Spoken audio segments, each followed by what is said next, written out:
Pinarayi Vijayan meet the പ്രസിൽ സംസാരിക്കുന്നു. തത്സമയം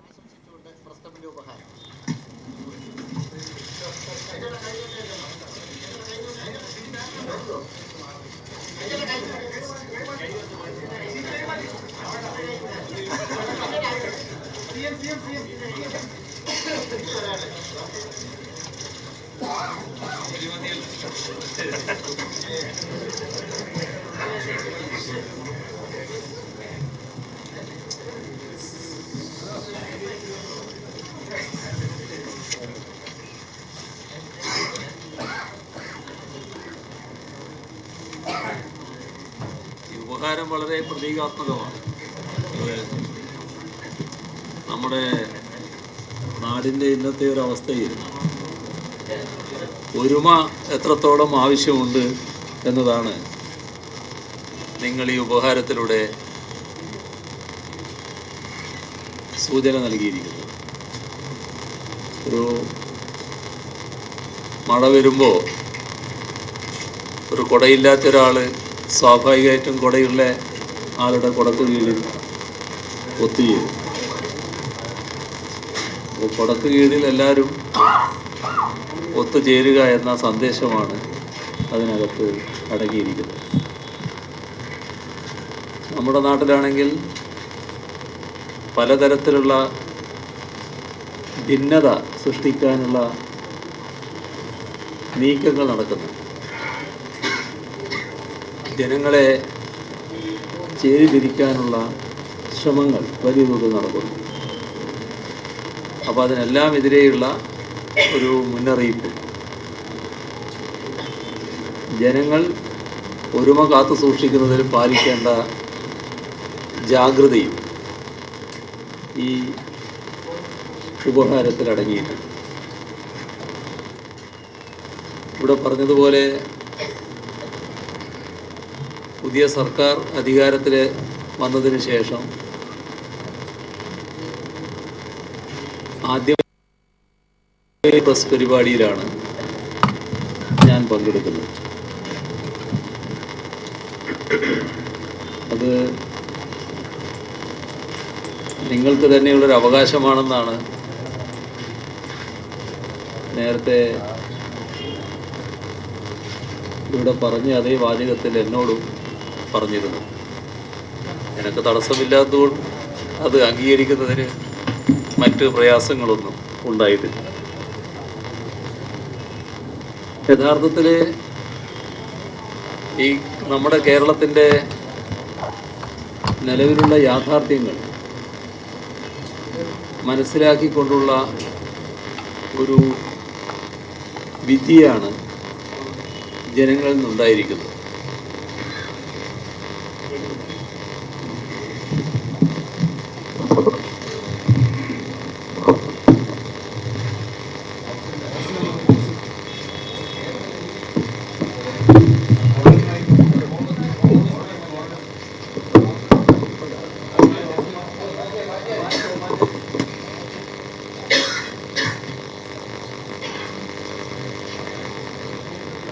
ഇക്കാര്യത്തിൽ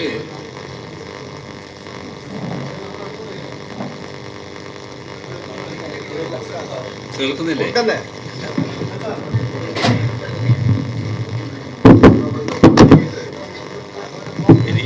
ഇതിനപ്പുറം നീക്കാൻ പറ്റില്ല.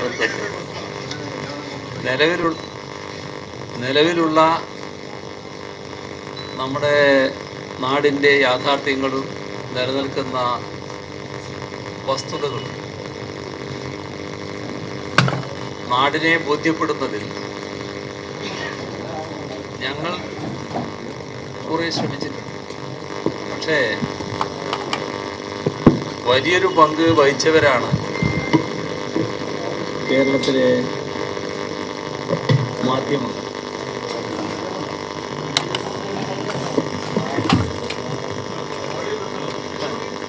ഇതിലാവുമ്പോൾ കേൾക്കും തോന്നുന്നുണ്ട് അല്ലേ? എന്നാൽ പിന്നെ ഇതിൽ പറയാം, അതായിരിക്കും നല്ലത്.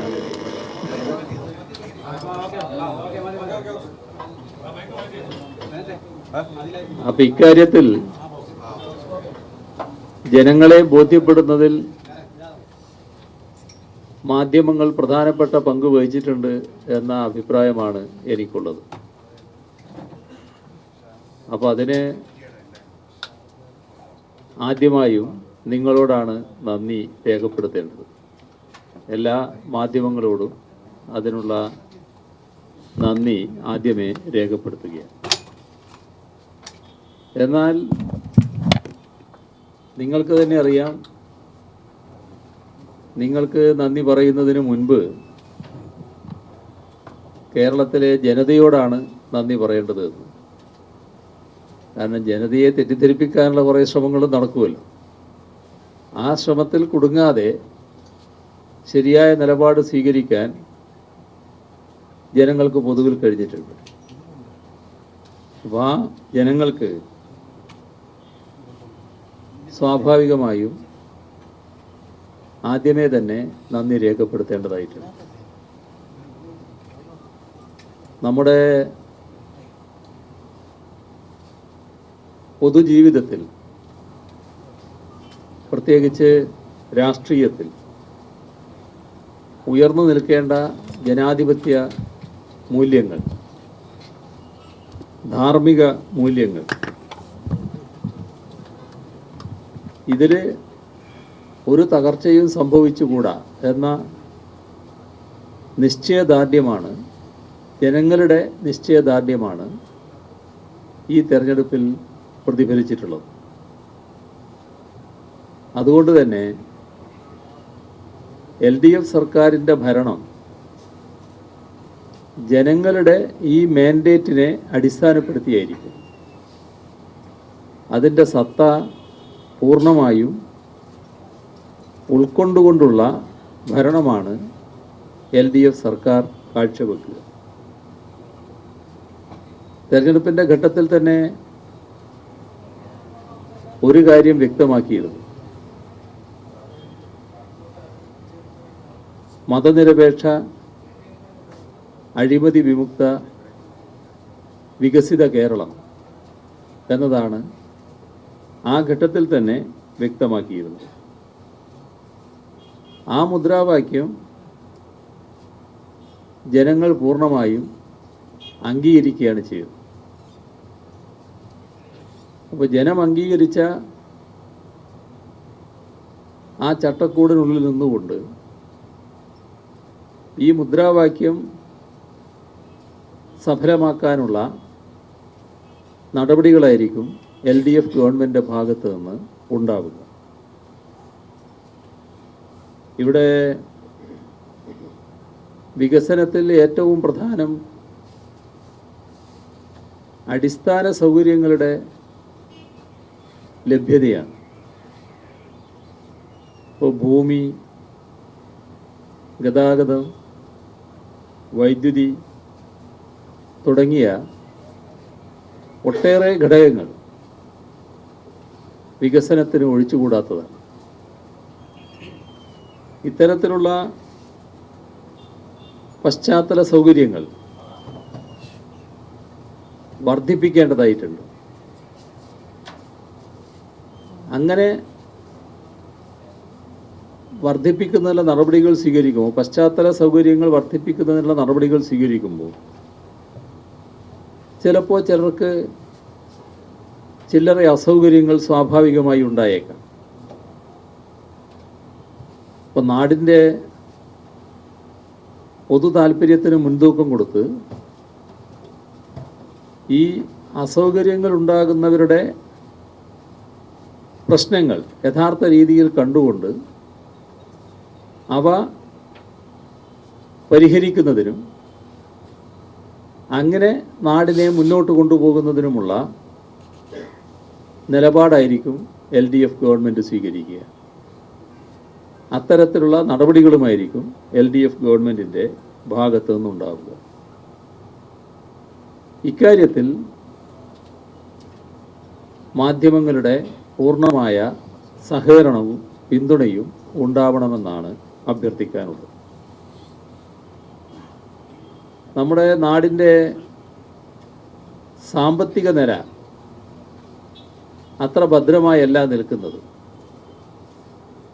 നിങ്ങൾക്കെല്ലാവർക്കും അതിനെക്കുറിച്ച് അറിയാവുന്നതാണ്. ഇപ്പോൾ CNAG റിപ്പോർട്ട് അനുസരിച്ച് സംസ്ഥാനത്തിൻ്റെ മൊത്തം കടം 1,54,057 കോടി രൂപയാണ്. 1,54,057 കോടിയാണ് CNAG റിപ്പോർട്ട് അനുസരിച്ചുള്ള നമ്മുടെ കടം. CNAG റിപ്പോർട്ടിന് ശേഷമുള്ള കടവും ഉണ്ടായിട്ടുണ്ട് എന്ന് നമ്മൾ ഓർക്കണം. കരാറുകാർക്ക് 3,000 കോടി രൂപ കൊടുക്കാനുണ്ട്. ക്ഷേമ പെൻഷൻ കുടിശ്ശിക വലിയ തോതിലാണ്, 1,230 കോടി കവിയും. സാമൂഹ്യനീതി വകുപ്പിന് കീഴിലുള്ള പെൻഷൻ കുടിശ്ശിക 740 കോടിയാണ്. അപ്പോൾ സാമ്പത്തിക നില അതീവ ഗുരുതരമാണെന്നർത്ഥം. എന്ന് വെച്ച് ഭാവി ആകെ അന്ധകാരം നിറഞ്ഞതാണ് എന്നൊന്നും പറയുകയല്ല. ഏതിരുട്ടിലും ഒരു വെളിച്ചം തെളിഞ്ഞു വരും, അത് വഴി കാണിക്കുക തന്നെ ചെയ്യും. ഇപ്പോൾ പ്രതിസന്ധികൾ നിലനിൽക്കുന്നുണ്ട്, അത് മറികടക്കാൻ ഭാവനാപൂർണമായ പദ്ധതികൾ സർക്കാർ ആവിഷ്കരിക്കും. വിഭവ സമാഹരണം നടത്തുന്നതിനുള്ള പദ്ധതികളും ഉണ്ടാകും. ഇപ്പോൾ ചിട്ടയായ പ്രവർത്തനവും രാഷ്ട്രീയ ഇച്ഛാശക്തിയും ജനങ്ങളുടെ പിന്തുണയും ഉണ്ടെങ്കിൽ ഏത് പ്രതിസന്ധിയും മറികടക്കാൻ കഴിയും എന്നാണ് കാണുന്നത്.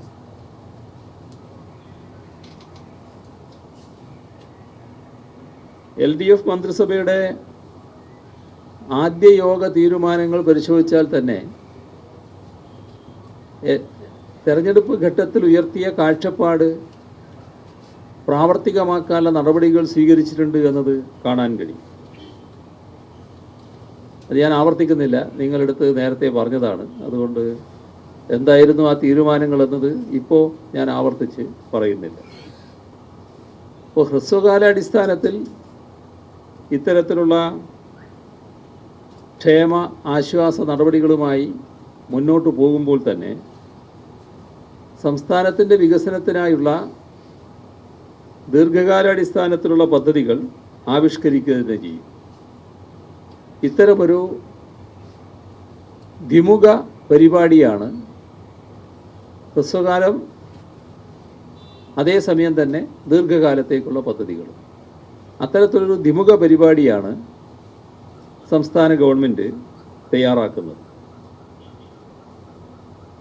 13ാം പഞ്ചവത്സര പദ്ധതിക്ക് രൂപം നൽകാനും ആസൂത്രണ ബോർഡ് തുടരാനും നിശ്ചയിച്ചത് ദീർഘകാലാടിസ്ഥാനത്തിലുള്ള കാഴ്ചപ്പാടുകളുടെ ദൃഷ്ടാന്തമാണ്. കേന്ദ്രത്തിൽ ആസൂത്രണ കമ്മീഷൻ വേണ്ടെന്ന് നിശ്ചയിച്ചാൽ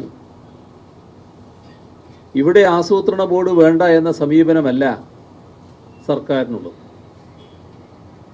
സംസ്ഥാനത്തിൻ്റെ പ്രത്യേക സാഹചര്യങ്ങൾ കണക്കിലെടുത്തുകൊണ്ടുള്ള നയസമീപനങ്ങൾ തന്നെ സർക്കാർ ആവിഷ്കരിക്കും. ഇവിടെ സ്റ്റേറ്റ് സിവിൽ സർവീസിനെ കുറിച്ച്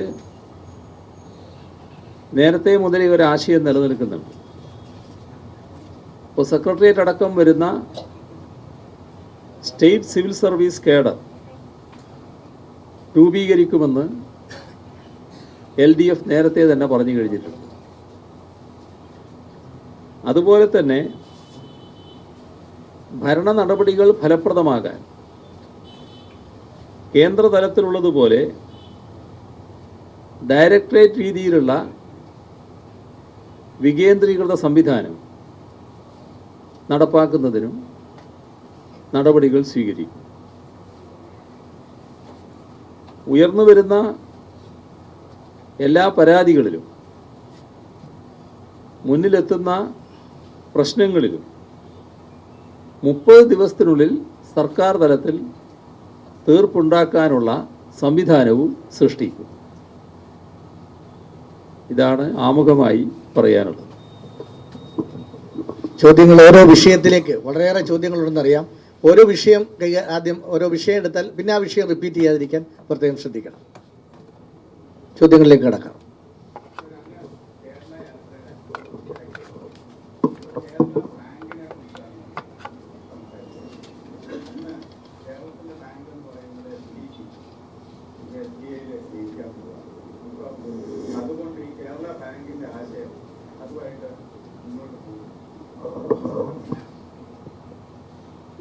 SBT നമ്മളെല്ലാവരും പൊതുവെ കാണുന്നത് കേരളത്തിൻ്റേതായ ഒരു ബാങ്കായിട്ടാണ്. ആ ബാങ്ക് അങ്ങനെ തന്നെ നിലനിൽക്കണമെന്നതാണ് കേരളത്തിൻ്റെ പൊതുവായ ആഗ്രഹം. സംസ്ഥാന ഗവൺമെൻറ്റിനും അതിൽ തന്നെയാണ് താല്പര്യം. SBT SBIയിൽ ലയിക്കുന്നതിൻ്റെ ഭാഗമായല്ല നേരത്തെ പറഞ്ഞ നിർദ്ദേശം ഉന്നയിച്ചിരുന്നത്. അത് സഹകരണ തലത്തിൽ, സഹകരണ മേഖലയിൽ ഇന്ന് ത്രിതലമാണുള്ളത്.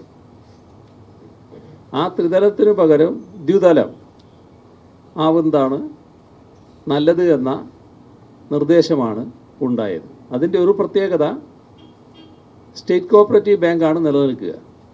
സ്റ്റേറ്റ് കോഓപ്പറേറ്റീവ് ബാങ്ക് സാധാരണഗതിയിലുള്ള കേരളത്തിൽ പ്രവർത്തിക്കുന്ന മറ്റേതൊരു ഷെഡ്യൂൾ ബാങ്കിനെ പോലെ സാമ്പത്തിക പ്രാപ്തിയുള്ള ഒരു ബാങ്കായി വരും, ഒരു വലിയ ബാങ്കായി മാറും. ഇത് LDF ഗവൺമെൻറ് ഗൗരവമായി തന്നെയാണ് കാണുന്നത്. പ്രകടന പത്രികയിൽ അത് പറഞ്ഞിട്ടുണ്ട്. ഇപ്പോഴും LDF ഗവൺമെൻറ് ഗൗരവമായാണ് അതിനെ കാണുന്നത്.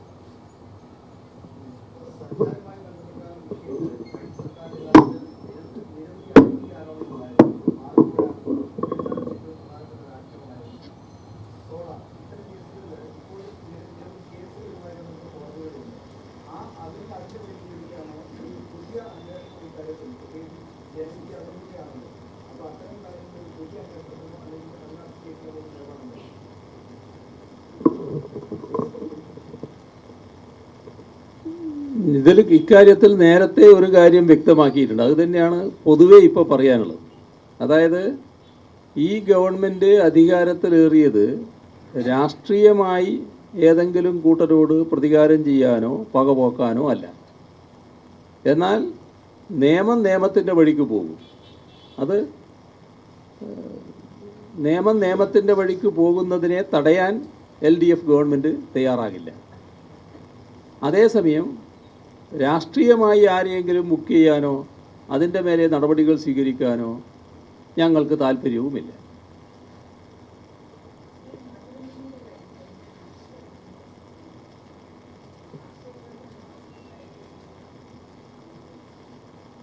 അതിരപ്പള്ളിയുടെ കാര്യത്തിൽ അങ്ങനെ ആശയക്കുഴപ്പമുണ്ടാകേണ്ട കാര്യമില്ല എന്നാണ് എനിക്ക് തോന്നുന്നത്. അതിൻ്റെ മറ്റു പ്രശ്നങ്ങൾ വരുമ്പോൾ അത് കൂടുതൽ പരിശോധിക്കാം. ഇപ്പോൾ അതിനെക്കുറിച്ച് പ്രത്യേകിച്ചൊന്നും പറയാനില്ല.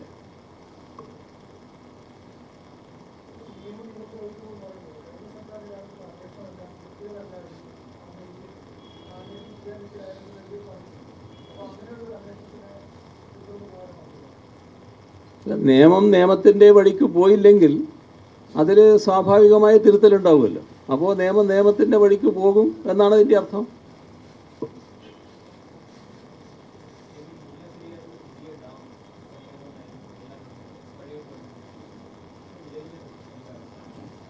പഴയ ഗവൺമെൻറ് തീരുമാനമല്ലത്, കേരളത്തിലെ നിയമസഭയുടെ തീരുമാനമാണ്. ഈ കേരളത്തിനാകെ ഒന്നിച്ചുള്ള അഭിപ്രായമാണത്. അക്കാര്യത്തിൽ യാതൊരു തരത്തിലുള്ള ഭിന്നതയും പുതിയ ഗവൺമെൻറ്റില്ല. പുതിയ ഗവൺമെൻറ് ആ പറഞ്ഞെടുത്ത് തന്നെയാണ് നിൽക്കുന്നത്. പക്ഷേ കാണേണ്ട ഒരു വസ്തുത, പുതിയ ഡാം വരണമെങ്കിൽ നമുക്ക് ഒറ്റക്ക് പുതിയ ഡാം നിർമ്മിക്കാനാവില്ല. അതിന് തമിഴ്നാടിൻ്റെ സഹകരണം വേണം. അതോടൊപ്പം കേന്ദ്രത്തിൻ്റെ അനുമതിയും വേണം. ഇവിടെയാണ് വരുന്ന ഒരു ഉടക്ക്. അതായത് തമിഴ്നാട് കാണുന്നത് നമ്മുടെ ഈ മുല്ലപ്പെരിയാർ ഡാമിന് ബലമുണ്ടെന്നാണ്. നമ്മൾ കാണുന്നത് വളരെ പഴക്കമുള്ളൊരു ഡാം എന്ന നിലക്ക് അതിന് ബലക്ഷയമുണ്ട് എന്നുമാണ്. അപ്പോൾ നമ്മുടെ വാദം തമിഴ്നാടും അംഗീകരിച്ചിട്ടില്ല, കേന്ദ്ര ഗവൺമെൻറ്റും അംഗീകരിച്ചിട്ടില്ല, സുപ്രീം കോടതിയും അംഗീകരിച്ചിട്ടില്ല. ഇവിടെയാണ് ഒരു കാര്യം നേരത്തെ നമ്മൾ സൂചിപ്പിച്ചത് തന്നെ ഞാനൊന്ന് ആവർത്തിച്ച് പറഞ്ഞത്. അതും ഞാൻ പുതുതായിട്ട് പറഞ്ഞ കാര്യമല്ല, നിയമസഭ തന്നെ പറഞ്ഞതാണത്. അതായത് ഇക്കാര്യത്തിൽ മറ്റൊരു പരിശോധനാ സംവിധാനം വേണം. അന്താരാഷ്ട്ര തലത്തിലുള്ള വിദഗ്ധർ ഉൾക്കൊള്ളുന്ന ഒരു സമിതി ഈ ഡാമിൻ്റെ ബലത്തെക്കുറിച്ച് പരിശോധിക്കണം. ഇത് നേരത്തെ നമ്മൾ പറഞ്ഞിട്ടുള്ള കാര്യമാണ്. നമ്മളെന്ന് പറയുന്നത് കേരളം പറഞ്ഞിട്ടുള്ളതാണ്, അങ്ങനെ പറഞ്ഞിട്ടുള്ള കാര്യമാണ്. അതിനും ഇവരുടെ സമ്മതം വേണം. നമുക്ക് ഒറ്റക്കത് ചെയ്യാൻ കഴിയില്ല. അതിനും തമിഴ്നാടിൻ്റെയും കേന്ദ്രത്തിൻ്റെയും സമ്മതം വേണം. ആ സമ്മതം ഞാൻ പറഞ്ഞ ഒരു കാര്യം മാത്രമേ ഇതിനകത്ത് പ്രത്യേകതയുള്ളൂ. അതും കേരളത്തിൻ്റെ പൊതുവായി മനസ്സിലുള്ളൊരു കാര്യമാണ്. ഇത് സംഘർഷത്തിലൂടെ നേടാൻ കഴിയില്ല. തമിഴ്നാടുമായി ഏതെങ്കിലും തരത്തിലുള്ള സംഘർഷം വളർന്നു വരണമെന്നല്ല സംസ്ഥാനം ആഗ്രഹിക്കുന്നത്. തമിഴ്നാടുമായി സംഘർഷത്തിന് താല്പര്യം ഞങ്ങൾക്കില്ല. തമിഴ്നാടുമായി ചർച്ചയിലൂടെ ഈ പ്രശ്നങ്ങളിൽ പരിഹാരം കാണാനാവണം. ഇതാണ് നമ്മൾ പറഞ്ഞ കാര്യം, നമ്മളിപ്പോൾ ഉന്നയിക്കുന്ന കാര്യം. ഇക്കാര്യത്തിൽ കേരളത്തിൻ്റെ ഒരു താല്പര്യത്തിനും അപകടമുണ്ടാകുന്നില്ല. മാത്രമല്ല, ഇതിനെപ്പറ്റി ഡൽഹിയിൽ വെച്ച് ചോദിച്ചപ്പോൾ മറുപടി പറഞ്ഞതിൻ്റെ അടിസ്ഥാനത്തിൽ വന്ന ചില വാർത്തകൾ തെറ്റിദ്ധാരണ സൃഷ്ടിച്ചപ്പോൾ മുല്ലപ്പെരിയാർ സമരസമിതിയുടെ ആളുകൾ എന്നെ വന്ന് കണ്ടിരുന്നു. അവരോട് ഞാനിതെല്ലാം പറഞ്ഞു. അപ്പോൾ അവർ പറഞ്ഞു ഞങ്ങൾക്ക് ഇതിനോടെല്ലാം യോജിപ്പാണ്. ഈ പറഞ്ഞ ഒരു കാര്യത്തോടും വിയോജിപ്പ് അവർക്കില്ല, എല്ലാ കാര്യത്തോടും യോജിപ്പാണ്. മുഖ്യമന്ത്രി തന്നെ അന്താരാഷ്ട്ര തലത്തിലുള്ള ഒരു സംഘത്തെ നിയോഗിച്ചുകൊണ്ട് അന്വേഷിക്കാൻ പറ്റുന്നൊരു സംവിധാനം ഒരുക്കാൻ ശ്രമിക്കണം എന്നും അദ്ദേഹം പറയുകയുണ്ട്, അവർ പറയുകയുണ്ട്. അപ്പോൾ അക്കാര്യത്തിൽ വേറെ യാതൊരു വ്യത്യസ്തതയില്ല.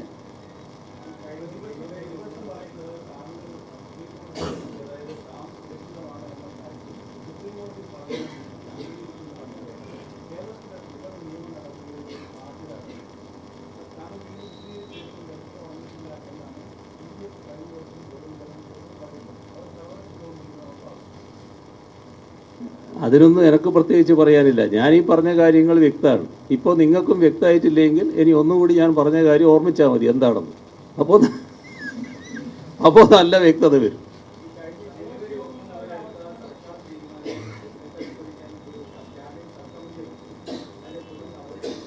അത് സബ് കമ്മിറ്റിയെ നിയോഗിച്ചിട്ടുണ്ട്, അവർ പരിശോധിക്കുകയാണ്. പരിശോധിച്ചിട്ടുള്ള നടപടികൾ ഞങ്ങളുടെ മുമ്പിൽ വന്നിട്ടില്ല, പരിശോധിച്ചുകൊണ്ടിരിക്കുക. അല്ല, ഏതെങ്കിലും പുതിയ പ്രശ്നം ആലോചിക്കാനുണ്ടെങ്കിലല്ലേ സർവകക്ഷി യോഗം. അങ്ങനെ ഒരു പുതിയ പ്രശ്നവും ഇപ്പോൾ ആലോചിക്കാനില്ല. അത്തരം കാര്യങ്ങളൊക്കെ സ്വാഭാവികമായും നമുക്ക് എന്തെങ്കിലും പുതിയ കാര്യങ്ങളുണ്ടെങ്കിൽ പരിശോധിക്കാവുന്നതാണ്. അങ്ങനെ ഒരു പുതിയ പ്രശ്നവും ഇപ്പം നമ്മുടെ മുന്നിലില്ല.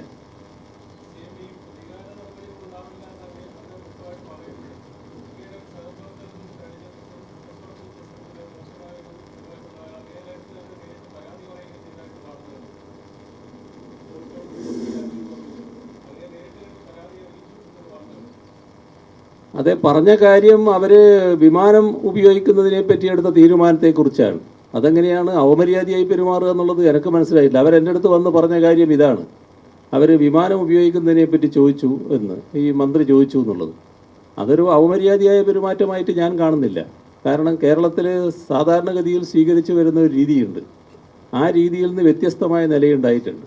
അവരെ കിട്ടുന്നതിന് വേണ്ടിയായിരിക്കണം കഴിഞ്ഞ മന്ത്രിസഭ അവർക്ക് പ്രത്യേകമായ ചില അനുമതികൾ നൽകിയിരുന്നു.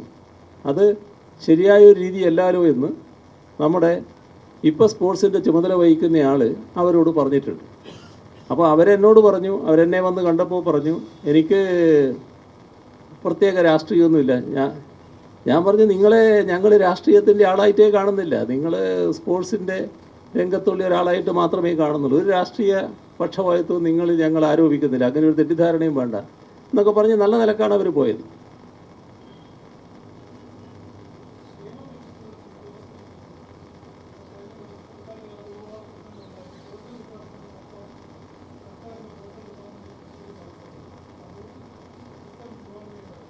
അതിന് പ്രത്യേകമായിട്ടൊരു സിസ്റ്റം ഉണ്ടാക്കാൻ തന്നെയാണ് ഉദ്ദേശിക്കുന്നത്. അതായത് ഓരോ ക്ഷേമ പെൻഷൻ സ്വീകരിക്കുന്ന ആളുടെയും അഭിപ്രായത്തിനനുസരിച്ച് അവരുടെ ക്ഷേമ പെൻഷൻ വിതരണം ചെയ്യുന്ന നിലയുണ്ടാവും.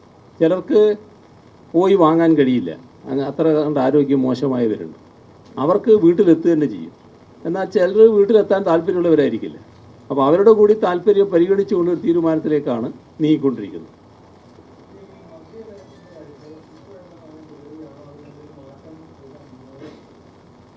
പല കാര്യങ്ങളിലും നയം പൊതുവായിട്ട് രൂപീകരിക്കേണ്ടതായിട്ടുണ്ട്. അതിലൊന്നാണ് മദ്യനയം. അതിനോടൊപ്പം മറ്റു നയങ്ങളും രൂപീകരിക്കേണ്ടത്. അത്തരം കാര്യങ്ങളിലേക്ക് ഗവൺമെൻറ് നീങ്ങിക്കൊണ്ടിരിക്കുകയാണ്.